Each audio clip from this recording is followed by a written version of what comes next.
Benvinguts a Temps d'Església, el programa que recull l'actualitat de la diòcesi de Girona. Estrenem programa i en l'edició d'avui ho fem amb les notícies més destacades de la nostra diòcesi i també amb una entrevista al bisbe de Girona, Monsenyor Francesc Pardo, que parlarà de les fites per aquest any 2016. D'aquesta manera comencem l'informatiu. La diòcesi de Girona entra en l'any jubilar de la Misericòrdia amb l'obertura de la Porta dels Apòstols de la Catedral. En la seva homilia, el bisbe de Girona va remarcar la importància d'aprofitar aquest any sant per renovar el compromís de cadascú amb les obres de misericòrdia.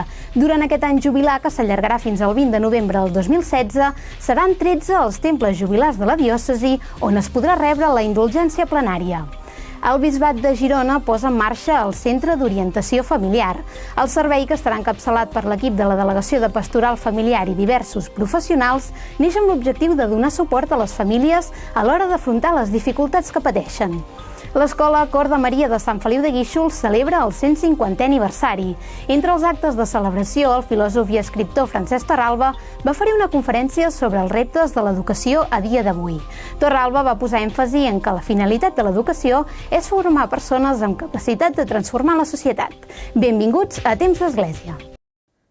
El passat 13 de desembre va tenir lloc la celebració d'obertura de la Porta de la Misericòrdia a la Catedral de Girona. Nombrosos fidels es van aplegar als voltants de la Porta dels Apòstols, que va ser el lloc escollit per iniciar aquest any sant. D'aquesta manera, la nostra diòcesi entra en l'any jubilar convocat pel papa Francesc, que s'allargarà fins al 20 de novembre del 2016. Moltes gràcies perquè junts, a la nostra església de Girona, iniciem aquest any jubilar de la misericòrdia, tal com ha volgut el papa Francesc, i ell va inaugurar a la solemnitat de la Immaculada. Aquest jubileu, aquest any, tant aquí com les esglésies jubilars que aniré desgranant a l'homilia, obre per tots nosaltres i per tota la humanitat la porta de la misericòrdia de Déu. Després del ritu d'entrada i de la lectura de la butlla de convocatòria del jubileu, una processó formada per diversos preveres i diaques es va dirigir fins a la Porta dels Apòstols, on el bisbe de Girona va iniciar la celebració d'obertura. Es tracta d'un gest que vol representar un entrar simbòlicament i físicament en aquest dinamisme de conversió que es proposa per aquest període. Obriu les portes dels justos. Entrarem a donar gràcies al Senyor.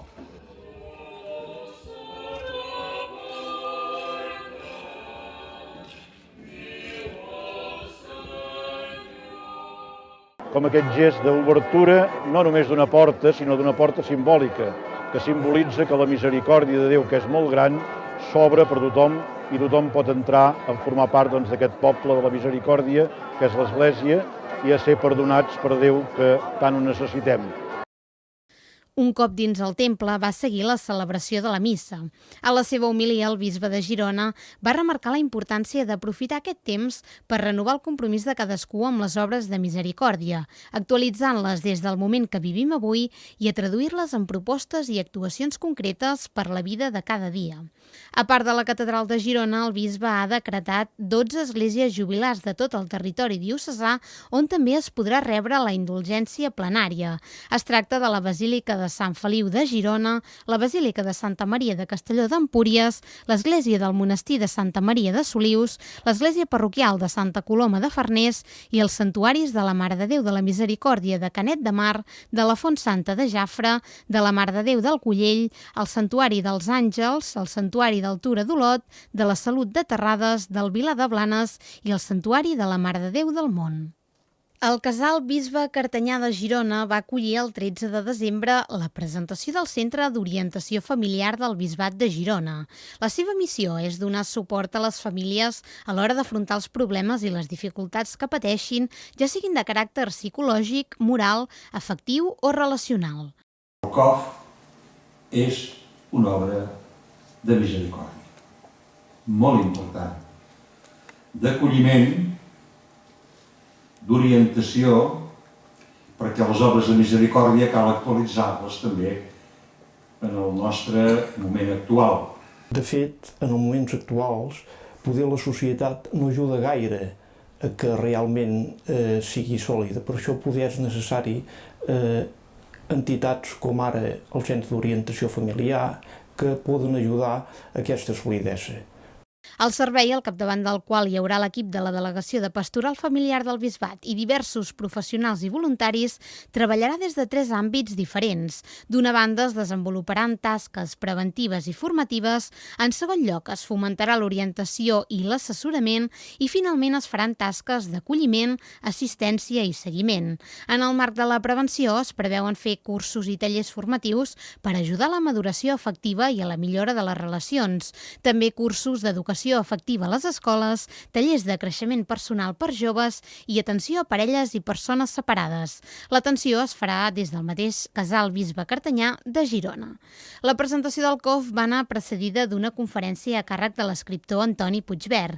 Amb el títol de L'amor no és un clínex, Puigvert va fer una reflexió sobre la cultura actual, destacant el procés de canvi que estem vivint. Totes les nostres relacions tenen l'obsolescència programada. És a dir, estan destinades a ser canviades de seguida per una altra. Com canviem de mòbil perquè de seguida ha vingut un nou model, hem de canviar de company, d'amic, de dona. És a dir, tota la nostra societat està pensada per això. Amb els objectius que la família avui ha de tenir molt present davant d'una societat de canvi constant és tenir molt clar què volen pels seus fills, quin model volen adaptar, quins valors volen educar i que s'esforcin a mantenir aquest amor entre ells i apartin totes les condicions que la societat de vegades ens influeix, i que vagin desprenent d'ells aquestes pors, l'orgull, la vergonya, perquè no és l'essencial, sinó l'essencial és buscar l'interior de cada un. Amb motiu del 150è aniversari del Centre Educatiu Cor de Maria de Sant Feliu de Guíxols, el filòsof i escriptor Francesc Torralba va parlar de les fites que té l'educació a dia d'avui. Amb el títol On va l'educació avui, Torralba va subratllar els principals reptes als que s'enfronta l'escola del segle XXI i va posar especial èmfasi en el repte d'educar persones amb criteri. Va destacar també que s'han de formar nens i nenes amb capacitat de discernir, de transformar la societat i va posar èmfasi en la importància d'educar en les emocions. Una de les grans opcions de futur que tenim, formar persones amb capacitat de destriar, de discernir, de tenir una ment endreçada davant d'aquest mare magnum de factors i d'estímuls audiovisuals que reben per activa i per passiva i que rebran encara més al llarg de les seves vides.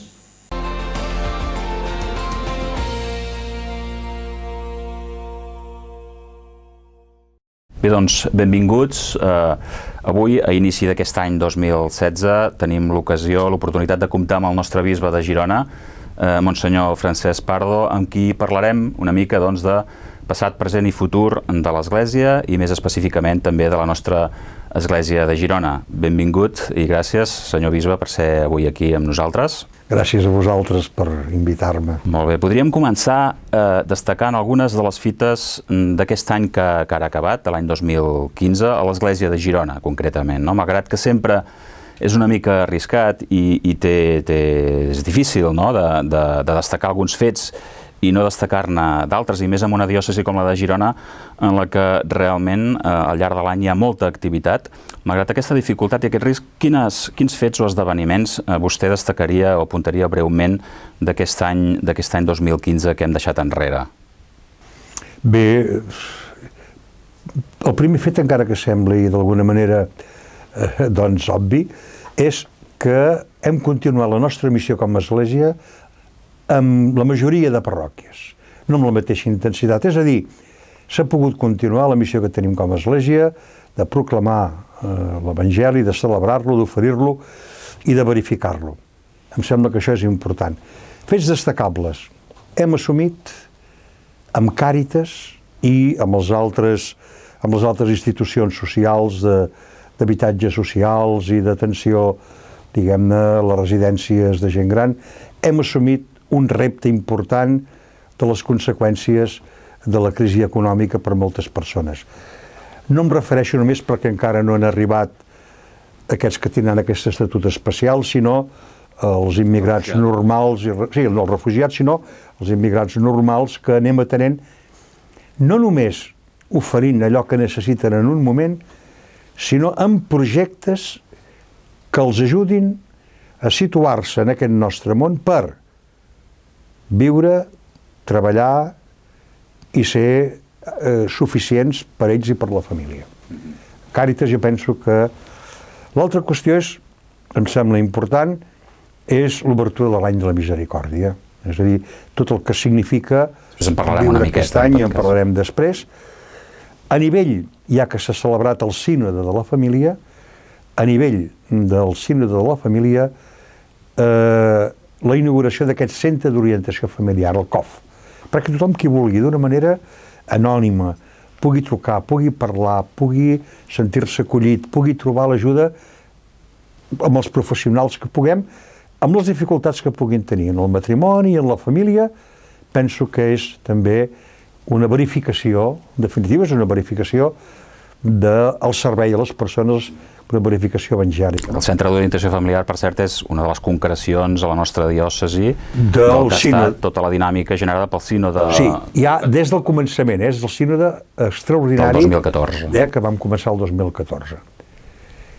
I després, jo penso que també hi havia una tercera fita. Una tercera fita important, l'esforç que penso que s'està fent de cara al jovent en diferents llocs, de cara per oferir el descobriment de la proposta de Jesús, de la proposta de vida de Jesús. És a dir, el que diríem, la formació que forma part de les prioritats pastorals del nostre bisbat, que d'alguna manera s'ha d'emmarcar també amb la visita pastoral. La visita pastoral que darrerament he fet des de la meva intervenció quirúrgica fa 3 anys, que havia començat a l'Alt Empordà. I a l'Alt Empordà vol dir 86 parròquies, de les més petites a les més grans. I la visita pastoral, amb tot el que significa, no només de celebracions, d'entrevistes, d'escoltar les persones, de reunions després de l'Eucaristia, de trobades amb el Consell Pastoral, amb els catequistes, amb el Càritas, amb altres associacions, d'anar a veure alguns malalts, anar a les escoles cristianes i tenir una hora amb els cursos, que jo no acostumo a fer cap sermó, sinó a respondre les preguntes que em fan, entrevistar-me amb els responsables polítics, sobretot en relació als problemes socials. Jo diria, aquests són alguns dels aspectes més importants. Molt bé. Vostè ara precisament parlava de la importància dels joves. A nivell de Conferència Episcopal Tarraconense, vostè és el bisbe responsable de diverses qüestions, entre les quals els joves, als quals acaba de fer menció, i també és el bisbe responsable de patrimoni, una qüestió tan important com és el patrimoni de l'Església, el patrimoni arquitectònic, el patrimoni artístic de l'Església Catòlica a Catalunya. L'any 2015 també ha estat un any important, que s'han fet passes importants en la consolidació d'un projecte com és el de Catalonia Sacra, amb la signatura d'un conveni de promoció del patrimoni de l'Església amb la Generalitat de Catalunya. Quin paper ha de tenir la posada en valor del nostre patrimoni en la transmissió del missatge evangèlic, no? En l'evangelització, si és que podem parlar en termes d'evangelització? Aquest és l'objectiu del que en diem SICPAS, és a dir, de la reunió de tots els secretaris, secretariat interdiocesà de delegats del patrimoni cultural. I es va crear pels bisbes de Catalunya aquesta, que depèn dels delegats de patrimoni cultural de Catalonia Sacra. Nosaltres tenim, com a església, més que tenim, no és una propietat privada, perquè és del poble, del país, i també és clar, de l'església, no? Potser el 80, 75, 80% del patrimoni cultural d'aquest país, no? Aleshores, què pretenem amb Catalonia Sacra? 3 aspectes. Primer, independentment de la conservació, que se'n fa càrrec cada bisbat, hem conveni també amb les institucions i la Generalitat. Deixo la conservació que l'hem de conservar. Primer, conèixer aquest patrimoni. Conèixer vol dir exactament això, conèixer per valorar-lo, per apreciar-lo, per donar-se en compte de la riquesa cultural que tenim, i aquest conèixer inclou adonar-se, contemplant el patrimoni, de la dimensió bonica, de la bellesa que té, perquè des del papa Benet XVI, ell va remarcar molt aquesta via de la bellesa com a experiència de Déu, és a dir, el patrimoni cultural parla. Així és com el verb, ara per Nadal diem es va fer carn, jo també acostumo a dir el verb, Jesús, i la història de Jesús per mitjà de l'Església s'ha fet art. El verb s'ha fet art. I aquest art parla, la Bíblia parla, les persones parlen, però el patrimoni parla. I ens parla de Déu, i ens parla de les persones, i ens parla de la història, i ens parla de les dificultats per la fe, i ens parla del goig de la fe, i ens parla dels sants. I pot parlar en l'home contemporani, I pot parlar en l'home contemporani, malgrat el procés de secularització, sí, perquè l'art és una... s'adona, primer, de la bellesa, i la bellesa es capta. I si rep una bona explicació, que és un dels segons, de la segona finalitat de Catalonia Sacra, no només de l'autor, del segle, sinó del contingut fonamental. Per què l'autor se li va demanar a aquella comunitat van fer aquesta obra d'art? Per exemple, per què tenim el tapís de la creació del segle XI? Què significava el tapís de la creació del segle XI? Jo, amb el papa aquests dies he estat a Roma, amb els puericantores, li vaig regalar una fotografia, li vaig deixar una fotografia del tapís de la creació del segle XI, dient, gràcies per Laudato Si. Des del segle XII, 11-12, Laudato Si, que són els capítols primers del Gènesi, aquesta encíclica està ben reflexionada o ben expressada amb aquest tapís de la creació del segle XII. Seguim tota una evolució, que ara l'última qüestió o la planteja Laudato Si, però hi ha el tapís de la creació que ofereix tota aquesta visió de la Bíblia, dels capítols del Gènesis en el món d'aquell moment, ja és també... Per tant, diguem, és ajudar a interpretar no només l'autor i el segle, sinó què ens diu aquella obra d'art. Catedral, un calze, una pintura, una imatge, i ajudar a contemplar la bellesa. Perquè cal molta educació per la contemplació i per adonar-se de la bellesa de les obres. Molt bé, em sembla potser l'altra qüestió que jo destacaria des d'un punt de vista d'Església Universal d'aquest any 2015 és l'aprovació del motu propi del papa Francesc sobre les nul·litats matrimonials, també com a fruit del sínode o en el marc del sínode i com una novetat important. Què significa, què aporta de nou aquest motu propi i com es tradueix, en el nostre cas, de quina manera específica es traduirà en el cas de la diòcesi de Girona, si és que és possible mencionar-ne algunes especificitats? Estem estudiant exactament com apliquem aquest motu propi, que canvia d'alguna manera la manera de portar a terme les nul·litats matrimonials. És a dir, quan un matrimoni, fa temps o no fa tant de temps, pensen que perquè s'han separat, perquè s'han divorciat, perquè estan amb una altra persona, que aquell matrimoni primer doncs no requeria o no estava en les condicions de celebrar-lo per la seva vida en aquell moment, poden recórrer, diguem-ne, a demanar si era nul o no era nul.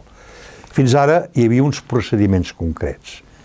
El papa, la seva intenció és abreujar el temps que hi havia en aquests procediments i abrejar-los no només en el temps, sinó també amb la complicació. Si, per exemple, s'adueixen les causes de nul·litat en aquell moment, que aquestes sí que continuen siguent les mateixes, no? Però amb una visió potser també renovada, diuen, és que en aquell moment nosaltres, quan ens vam casar, potser no teníem la llibertat, o no estàvem preparats, o no teníem la maduresa, doncs molt bé. Si són clares les causes, el procediment, i es veu clar, es pot aplicar des d'ara el procediment breu, que són 48 dies. I que en aquest procediment breu el jutge, diguem-ne, hi ha qui preparen, qui escolten, però el jutge és el mateix bisbe. El papa té interès que els bisbes, no només els vicaris judicials, siguem jutges d'aquests processos breus.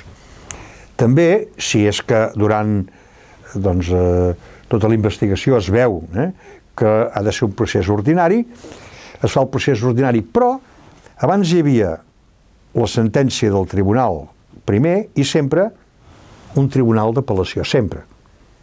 Ara, a no ser que un dels dos no estigui d'acord amb la sentència del primer tribunal, doncs no cal el segon tribunal d'apel·lació.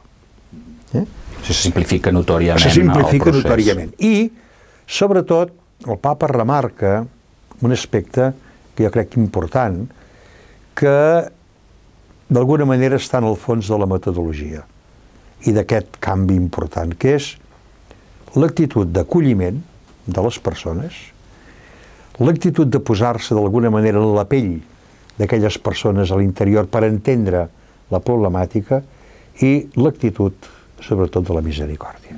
Precisament una de les fites importants d'aquest any que comença 2016, abans també ho ha mencionat i ara mateix també, és la convocatòria de l'any de la misericòrdia, de l'any jubilar de la misericòrdia.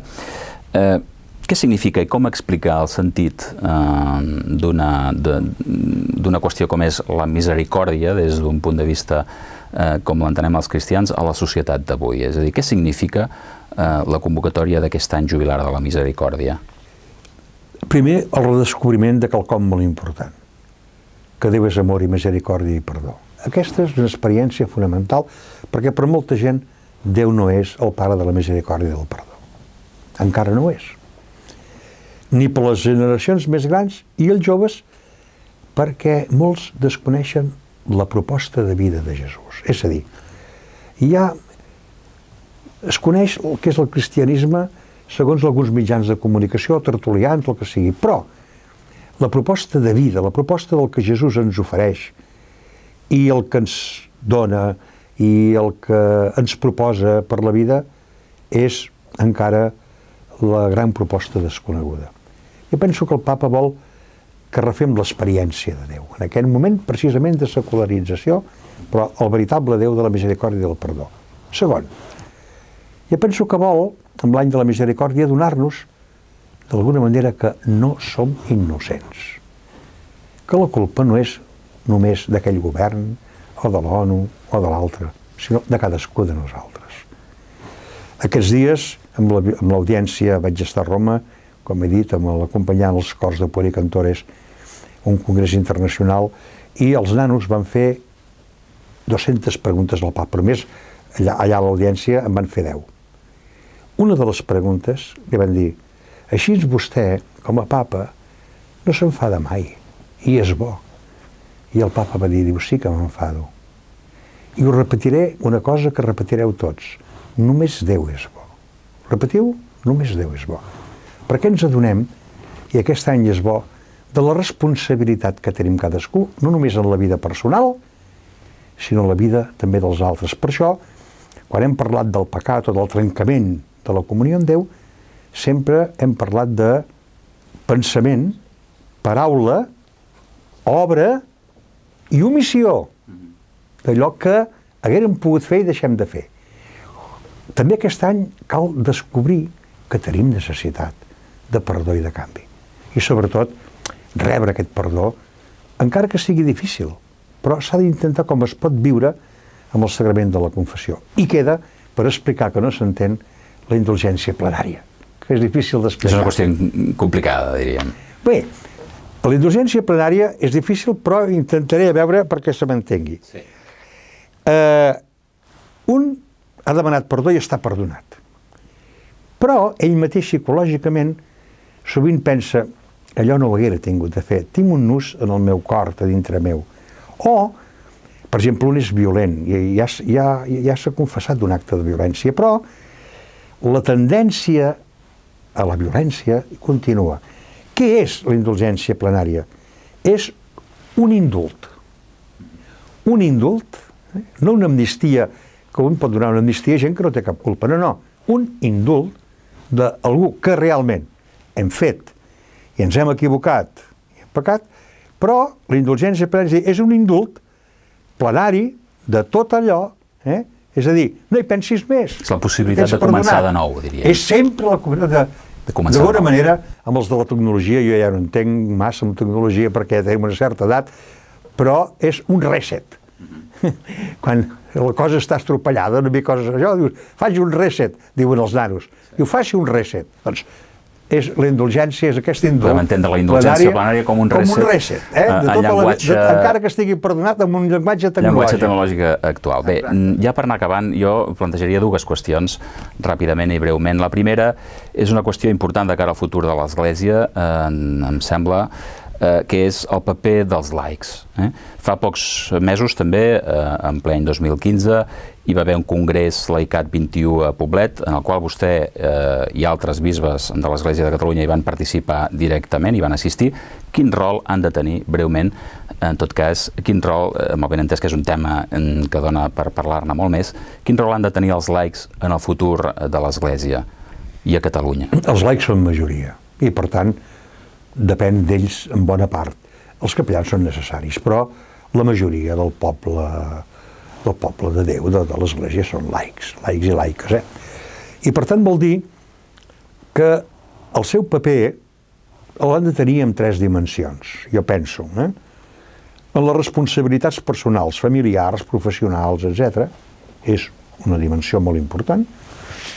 Amb les responsabilitats, alguns, a l'interior de l'Església, assumint, per exemple, el voluntariat, formació, catequesis, càritas, monitors d'infants, educadors, doncs, també, caps de l'escoltisme, és a dir, totes aquelles dimensions de servei de l'Església, a l'interior també de les activitats de l'Església, i el que ens manca molt és, jo diria, laics que en la vida política, social, cultural, diguem-ne, siguin presents com a cristians, que poden tenir la ideologia que vulguin, però que la dimensió evangèlica i els valors evangèlics siguin fonamentals per tot allò que fan i allò que proposen. És a dir, el que jo dic, els cristians hauríem de ser allà on es cou la vida dels pobles.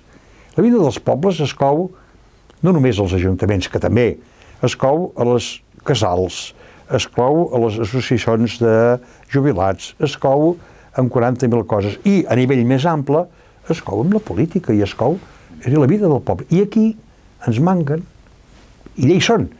Però, així com a França, hi ha, fins i tot a la premsa, de tant en tant apareixen opinions de laics amb pes cristians i que expressen la seva opinió, aquí també alguna vegada apareixen.